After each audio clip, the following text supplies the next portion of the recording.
Okay, we're back.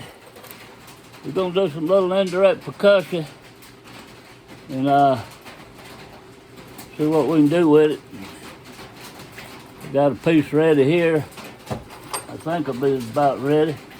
I don't believe that one's ready. This is some Georgetown, and it does, Texas material does real good with indirect.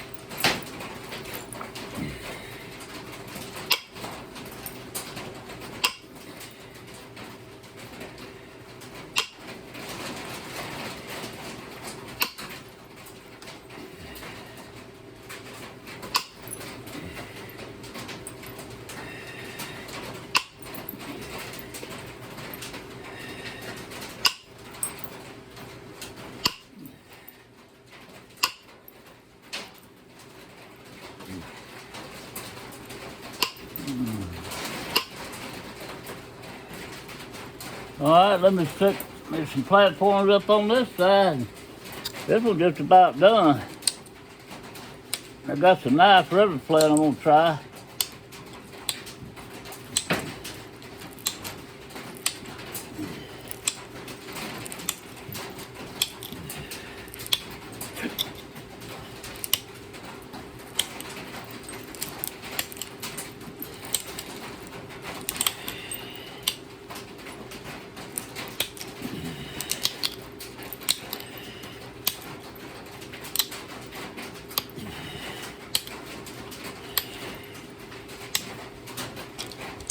Got a little tricky area right here. I'm gonna venture to see if we can get it out. I got a hinge right there. I'm trying to come down that ridge on it right there, but it's a little overhang on that. I'm gonna take this and kind of grind it back some. And I'm gonna choke up on it when I hit it. I'm gonna get more that way on it, not right on the edge. And hit it like that. Then went right through there and took it straight out.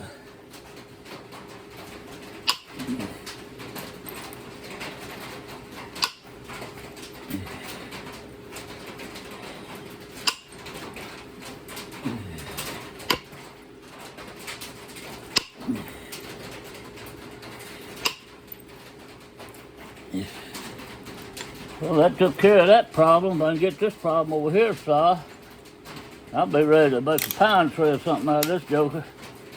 Some kind of little old port. Little points are just not my thing. I don't care for making them.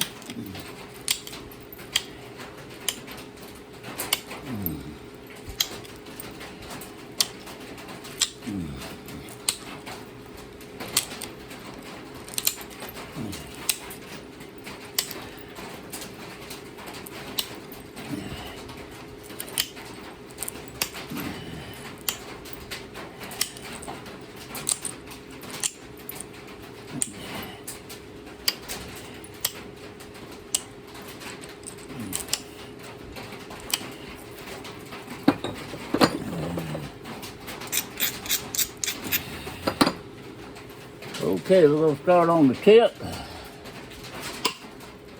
Move towards the middle. Need a good one right here.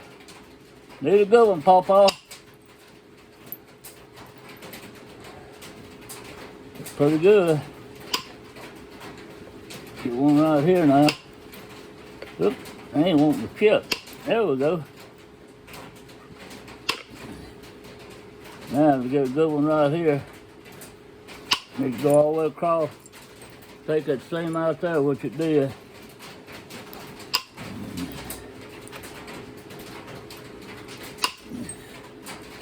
There we go.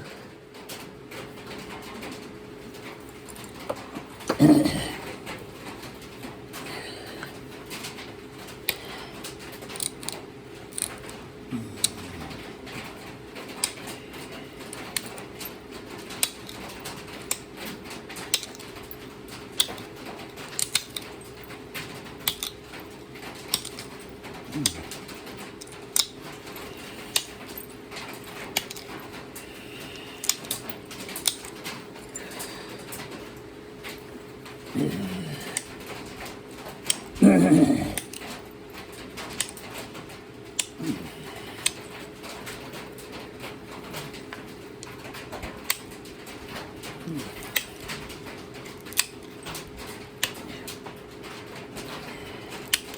to get dark out there early. Been raining all day. It's overcast.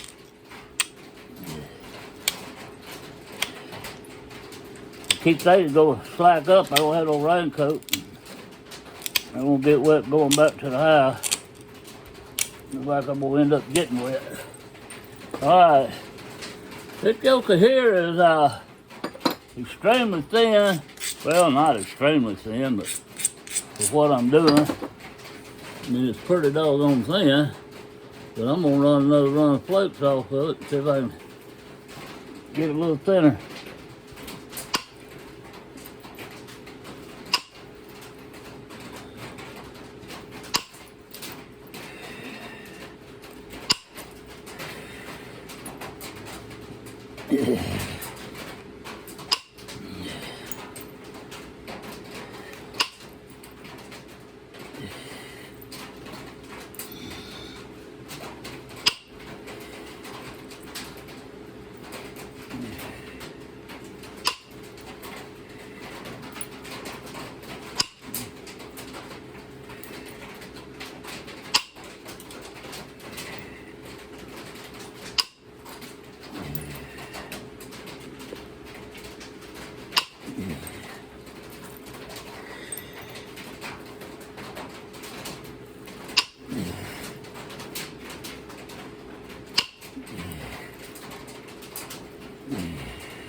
It didn't do as good as I wanted it to. It's got a little hump in it right here. I'm trying to get out. Then I'll be happy with it.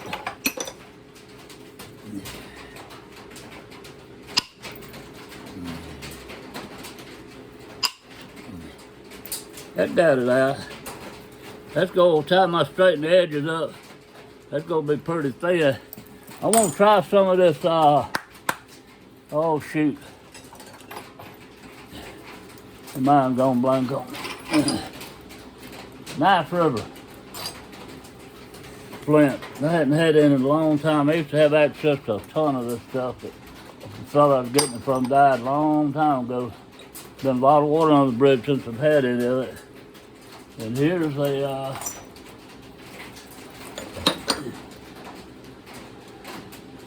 I ain't gonna fool with that. All right, let's see what we do with this knife rubber. These things make pretty fulsome points, I know that.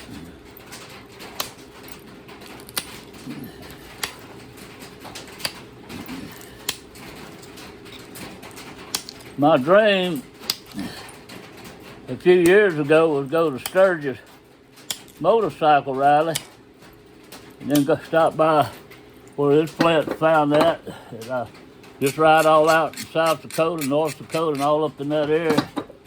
And never did get to do it. That was about 6 years ago when I finally got where I had the time to do it. My health went bad on me 2 years ago, and I'd planned on doing it about 2 years ago. And I don't guess that's something I'll ever get to do unless I go in the truck. Though I ain't gonna do it on no motorcycle.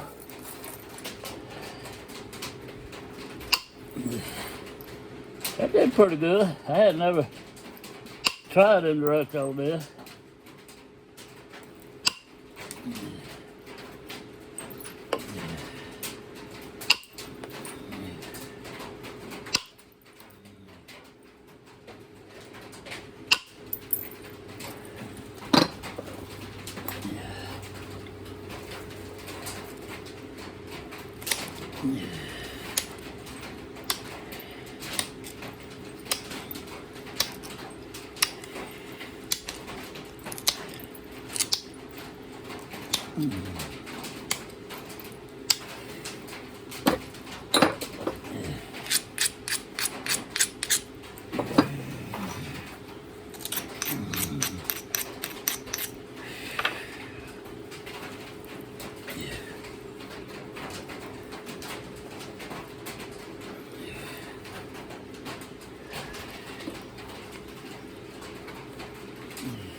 Yeah, y'all can see that.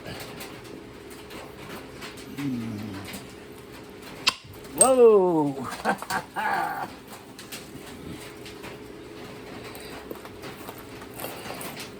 Feel that too loose in my hand. Knocked it out. Did it again. Wow.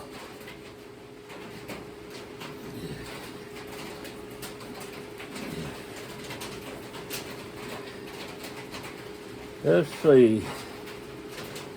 Oh, that did pretty good.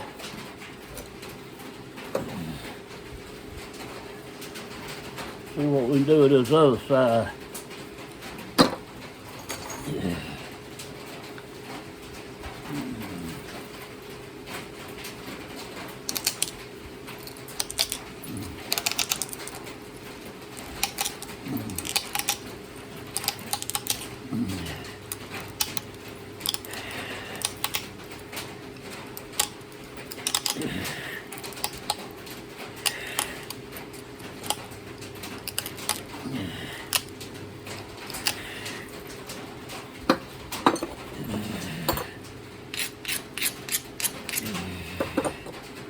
I don't need to hold that thing.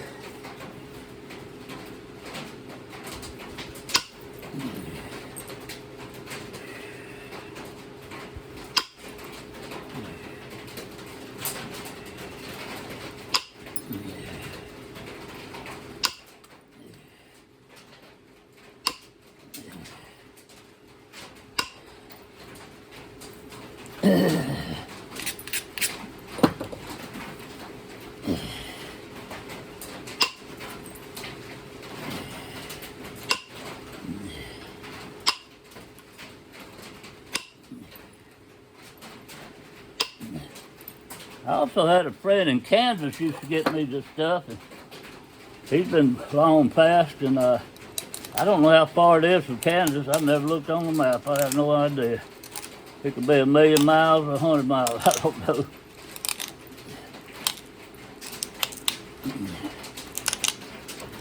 I don't think it'd be very far from Kansas. A couple hundred, I'd say.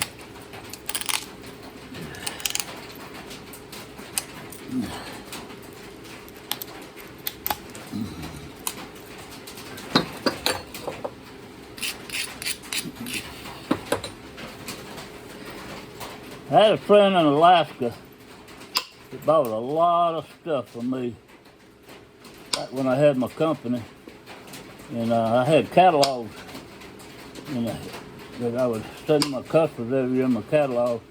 And he'd buy a lot of bow blanks and flint and stuff, and his name was Jay Massey, and he was a retired game warden, and he started guiding the Whitewater Rapids up there, and he wrote a book.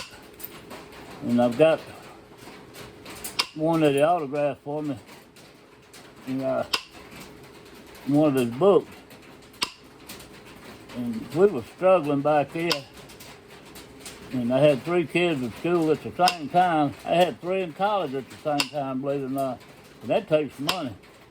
And it wasn't that we were struggling so hard, there just wasn't any extra money. It wasn't doing great, but I promise you it wasn't no extra money. The old Jay said, you come up here, I'll take you moose hunting, it won't cost you nothing. All you gotta do is get here and get your license. I said, well, I'm gonna bring this plain style Indian bow I made. I said, it's 50 pounds at 26 inches. And he said, no, you're not either. And I said, why not? He said, have you ever moose hunted? And I said, no, sir. He said, you ever been close to a moose? I said, no, sir. I said, I ain't never seen nothing but the horns. Other than on TV, he didn't realize how big a moose is. That air probably bounced off of it. I said, no, Jay. I said, I've killed deer with it. You're not shooting deer. About 10 years ago, where I get my tires for my vehicle, there's a tire shop here in Nashville called Office Tire. They've been in business for, gosh, probably 40 years or longer. And his son-in-law took it over when Art passed away. And he went somewhere and killed one of the friggin' biggest mooses I've ever seen in my life. I'm talking about it's like 5-foot horns across his head, big as my whole body. And he got it mounted from where the shoulder comes out up, and it goes all the way across his office. People walk in, the mouth just drops open when they see that thing. I said, boy, if Jay had been alive, I would have took a picture of it and sent it to him. I think he knew what you're talking about. But I probably would have went if I really wanted to, but I just never cared nothing about killing a moose. I don't know why. Never cared nothing about killing an elk. Went to Montana and took my son and his best friend and his dad and another friend of mine, 4-day elk hunt free. And Yellowstone River run right through this guy's place. And he owned a lot of land. And he said when the snow's on the ground, all the elk out in my pasture, he said they come out of the mountains. And I never even took a gun with me. I just wanted to go for the scenery and all. They all had the good luck with just killing all kinds of stuff, whitetail, mule deer. But anyway, I enjoyed the view. That was in a town called Pray, P-R-A-Y, like you're gonna pray to God. Pray, Montana. The valley going through there, and boy, that was a pretty place. My goodness. This is root beer color when you get it thin, and it's not thinning as good as I thought it would. And it's real hard to do indirect. Indirect, it will work on it, but it doesn't work like that Texas stuff, I'm telling you. That Texas stuff's hard to beat.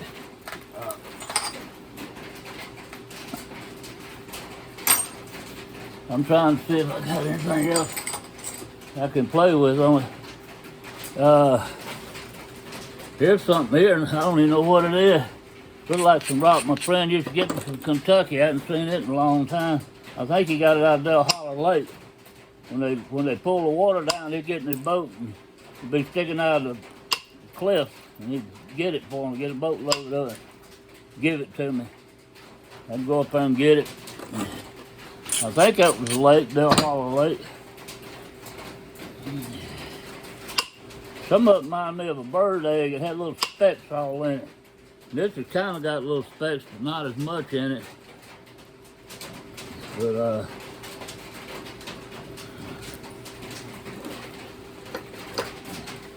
we're fixing to find out how good it worked right here. It's going to be the ultimate test. Run a fluke channel down it.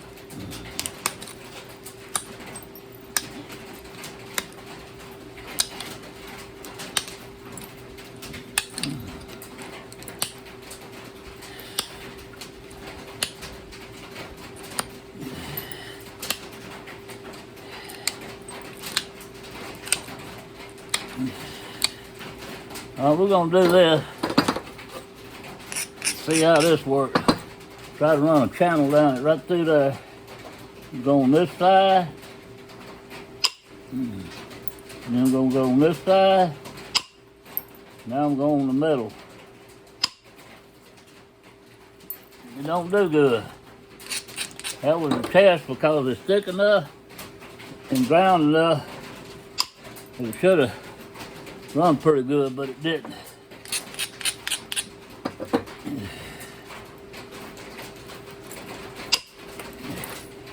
There we go.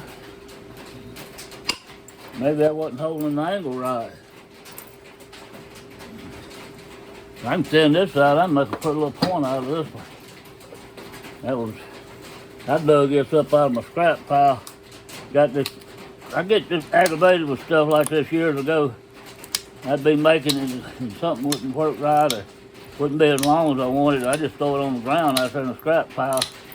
I started digging that scrap pile up the other day and I dug up several thousand pounds of good flint. I got some huge nodules. Here's one of the nodules I got that I knocked this big stuff off of. I got like 20 nodules. What happened, the water coming off that roof. And with the water coming off the roof like that, it's leaks on them. I got trees all around my shop, and all the leaks land on top of rocks, and I'd pile them up on the porch because that's where my 24-inch saw was at. I piled them up right beside the porch, and the porch is like 2 foot off the ground. I'd have just like a fence full of several thousand pounds of rock and dump all my debitage out there. I'd get it down maybe 6 inches off the ground. I'd go to Texas and get a couple more thousand pounds, or Tennessee or somewhere. And I was a rockaholic back then, man. And I always kept at least 8,000 or 10,000 pounds at the house. And over years and years and years of that raining and them leaves, it started sinking in the ground, and I didn't realize it. When Dan Collins come up and bought everything, I said, Dan, I said, if you'll come back, I said, ain't no telling how much rock's under that ground right there. I said, I'm telling you. He said, man, I got all holes filled with. And I said, okay. So the other day I went out there and I just got wondering what's going on with it. I got me a rake and a pitchfork like deal. And man, I went digging in the ground and hitting rocks and pulling that dirt back. And man, I put it on my Facebook. You're my Facebook friend, you can see it on there. Well, I'm digging 3 foot down, digging rocks up. So this is the one I found. I found so many pieces almost finished, it wasn't even funny laying in there. I got another piece somewhere around here, I see. I don't see it right now. But I had to dug it up and washed it off. There was a lot of mud on the stuff. Once I got down pretty deep, that rock holds moisture, especially when it's little thin stuff and little flakes and all, because I just give up the shovel and throw it out there on the ground. It'd be some little tiny flakes. Wouldn't be a 32nd of an inch long. And you pile that stuff up by the pile, and it rains, it holds moisture for a long time. I couldn't believe how wet it was under there. And it was dust on top. When I got deeper, the wetter it got. That's not breaking. I don't know why. There it goes. I think I'm gonna stop with this one. This gonna get so thin. I'd rather sell it for a preform than I make a regular arrowhead out of it. Well, there's one I thinned down doing direct percussion. On one side, indirect I mean. I don't know why I didn't do the other side. We're gonna do it and call it today. I gotta figure out how to get the house without getting wet. Might have to put a 5-gallon bucket over my head. My house is about 50 yards from my shop. My shop's down a hill and my house is up over a hill.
That's doing pretty good. I hope I can run one a long ways right here. Wasn't long enough. That wasn't long enough. There we go. There we go. That helped that a lot.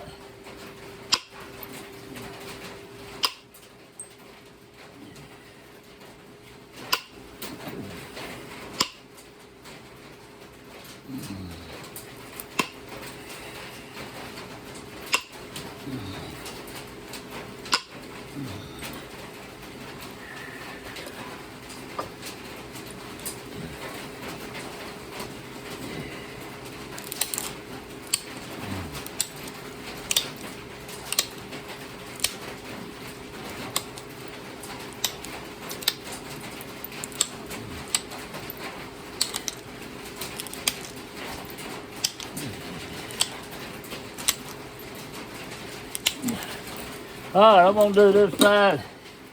I'm gonna get my rear end to the house. It's kind of starting to get dark.